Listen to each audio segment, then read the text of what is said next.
Nada es suficiente para quien lo suficiente es poco. ¿De dónde surge el placer?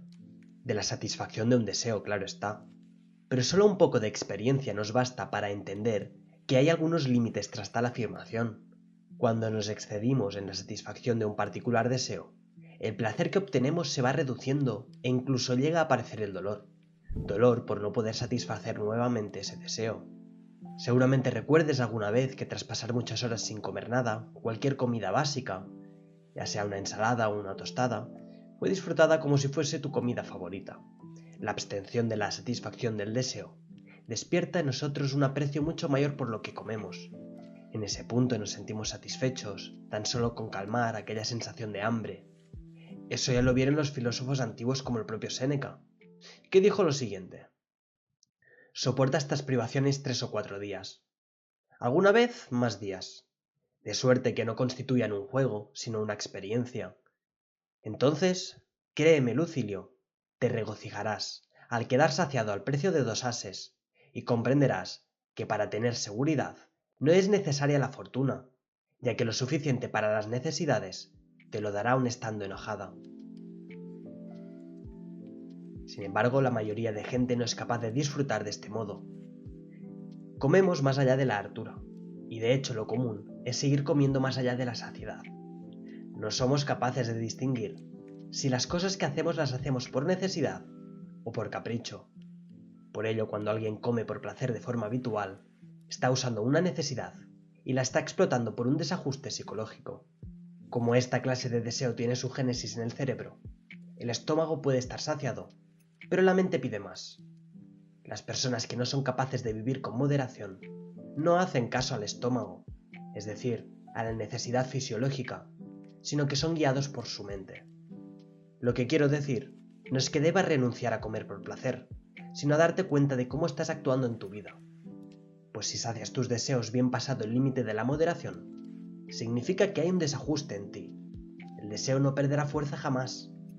Sin embargo, el placer que puedas subtraer sí quedará mermado. Y pues no es muy difícil darnos cuenta de dónde nos conducirá este camino. Eso mismo es lo que trata de hacer entender Séneca a su discípulo, que dice: su posesión no te la prohíbo, mas quiero que las poseas sin temor, y esto lo conseguirás únicamente si te persuades de que aún sin ellas puedes vivir feliz, si las contemplas siempre como perecederas. Si eres capaz de percibir la diferencia, te será más fácil darte cuenta de cuándo te estás desviando del camino recto. Por ejemplo, alguien que lleva meses o años con el hábito de consumir todo tipo de comida basura, aborrecerá una comida simple. No será capaz de vivir sin ellas, pues habrá condicionado a pensar que esa es la única manera de hallar satisfacción en su vida. Y en esta línea, Séneca rebate su afirmación diciendo lo siguiente: ¿piensas que con esta clase de comida se llega a la hartura?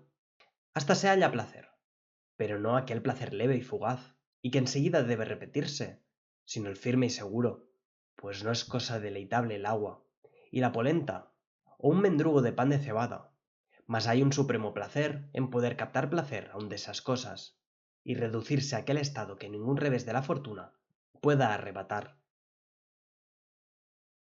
Si te das cuenta de que en tu vida no eres capaz de disfrutar de nada, que todo te parece aburrido y monótono, y que necesitas constantemente, entre comillas, abusar de todo, grandes y constantes estímulos, es que seguramente estés en un estado similar al ejemplo de la persona que acabamos de mencionar. No eres capaz de disfrutar de la experiencia pura de la vida. Necesitas añadirle cosas. Y este modo de vida es precisamente el más insatisfactorio. Lo mejor que puedes hacer en tal caso es practicar una especie de ayuno, para poco a poco ir enseñando a tu cerebro de que se obtiene placer incluso de lo simple, y poco a poco ir aborreciendo los excesos, pues te darás cuenta que son perjudiciales a la larga.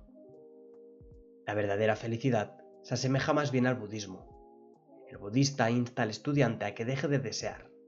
Al fracasar en tal intento, el alumno llega a la realización de que es imposible deshacerse de él. Se da cuenta de que es imposible dejar de desear. Los budistas se dieron cuenta que el deseo era una constante en el hombre. No cesa jamás.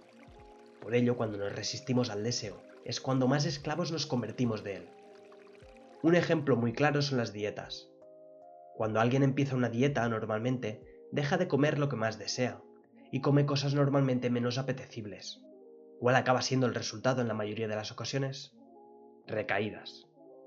Se suelen producir rebotes, en los que se acaba ganando más peso del que se perdió, y todo por no aceptar el deseo como una parte de nosotros.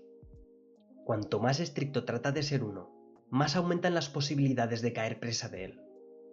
Los que más éxito tienen con las dietas, si es que se les puede llamar así, son aquellos que son capaces de combinar las dos cosas, comer aquello que más desean y aquello necesario, pero como dice Séneca, siempre con moderación. Debemos aceptar el deseo, ya que es imposible deshacernos de él, y por ello debemos entablar una buena relación. Darle margen, ceder ante él, en pocas palabras, dejarlo fluir, pero siempre siendo nosotros quien lo manejemos. La alternativa es ocultarlo, y en tal caso acabamos siendo esclavos del deseo. Epicuro ya habló de este tipo de personas, y dijo lo siguiente: justamente como las personas con fiebre por culpa del mal de su enfermedad tienen siempre sed y apetecen lo contrario, así también quienes tienen el alma mal dispuesta son siempre pobres del todo, y vienen a caer por glotonería en muy diversas apetencias.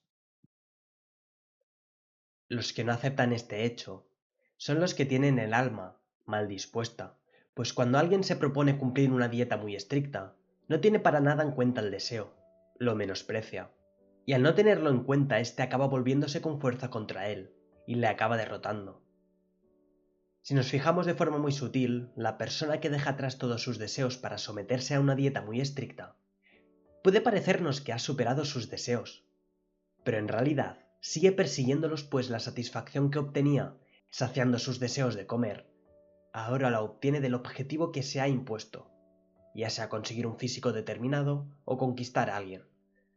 Pero pronto, cuando las cosas no salgan bien, pues siempre suceden cosas en la vida, ese objetivo que poseía se difuminará. Y como el combustible de su dieta era el deseo, en este caso conseguir un buen físico, se volverá a los antiguos hábitos. Las situaciones pueden parecer muy distintas, pero sin embargo son marcadas por el mismo denominador común. El deseo es quien controla, por tratar de controlarlo. Pero es que no se trata de ganar, se trata de encontrar un equilibrio. No debemos tratar de lograr victorias definitivas, pues la persona que hemos descrito o se hunde en el pozo de los deseos, o trata de extirparlos por completo. La solución es sencilla, que como siempre digo no es lo mismo que fácil. El término medio. Lo mejor que puedes hacer en este caso es hacer una especie de ayuno, para poco a poco ir enseñando a tu cerebro de que se obtiene placer incluso de lo más simple. Y poco a poco irás aborreciendo los excesos, pues entenderás que son perjudiciales a la larga. Otro ejemplo puede verse a la hora de acostarse. Si te has levantado tarde, has tomado demasiada cafeína y debes levantarte temprano, en tal caso, irse a dormir puede suponer una auténtica tortura. Pero si te has levantado temprano, has sido muy activo, trabajando en lo tuyo y haciendo deporte, la hora de llegar a la cama será sumamente placentera, e irás directo y con ganas a ello.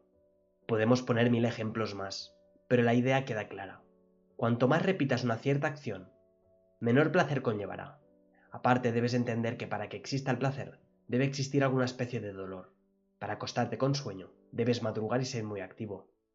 Para disfrutar de la comida, no comer basura, ni excederte en cantidad y frecuencia. Lo más importante es llegar a comprender de dónde surge el deseo, del estómago o del cerebro. Esto nos indicará en qué estado nos encontramos. Si la mayoría proceden del cerebro, sabremos que hemos de realizar una corrección. Cuando únicamente proceden de allí, es que estamos tratando nuevamente de controlarlos, pues nos convencemos de que es la única manera de encontrar la paz en ese momento. El budismo opera según este mismo principio, como una rueda a través de la cual nos vamos moviendo. Cuando se llega a un punto donde los deseos proceden únicamente del cerebro, se ha de realizar una corrección, para volver a disfrutar de lo simple, pero poco a poco se volverá al otro lado de la rueda. Pero no pasa nada, pues así es la vida. No se trata de alcanzar la perfección, sino de hacer equilibrios.